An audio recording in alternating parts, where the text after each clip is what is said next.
নিবাসী মই এবাৰ হায়াৰ সেকেন্ডাৰী পৰীক্ষাত 93.6% উত্তীৰ্ণ হৈছো সায়েন্স ষ্ট্ৰীমৰ পৰা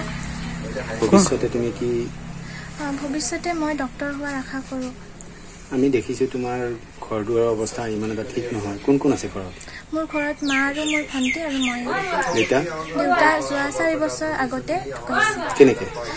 এটা বাইক এক্সিডেন্টত ঢুকাইছে আচ্ছা দেউতাৰ নাম কি আছিল দেউতাৰ নাম চম্পক কলিতা আছিল কেনেকে চলে তোমালোকৰ ঘৰখন মই যিখন কলেজৰ পৰা এইবাৰ পাছ কৰিছো সেই কলেজখনতে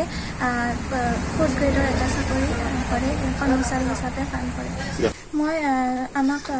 চৰকাৰে মই সহায় খুজিছো যাতে আমাৰ পৰিয়ালটো চলাৰ বাবে কিছু সুবিধা কৰি দিয়ে আৰু এজনী ভণ্টি আছে তোমাৰ হয় মোৰ ভণ্টি আছে মই তাইতে ক্লাছ 10ত পঢ়ে ভাষা দি বুজাবই নোৱাৰো মই কেনেকুৱা লাগিছে একদম মানে বহুতে ভাল লাগিছে কিমান পাৰ্চেন্ট আছে গম পাইছেনে হয়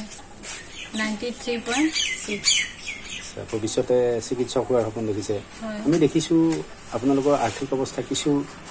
দুৰ্বল তেনে ক্ষেত্ৰত আপোনাৰ অসুবিধা নহবনে অসুবিধা হ'ব ছাৰ কিন্তু মই অসমবাসী ৰাইজক আৰু ডক্টৰ হেমন্ত বিশ্ব শৰ্মা ডাঙৰীয়াক মই অনুৰোধ কৰি জনাইছো যে মোৰ এই ছোৱালীজনী পঢ়োৱাৰ কাৰণে যেন কিবা এটা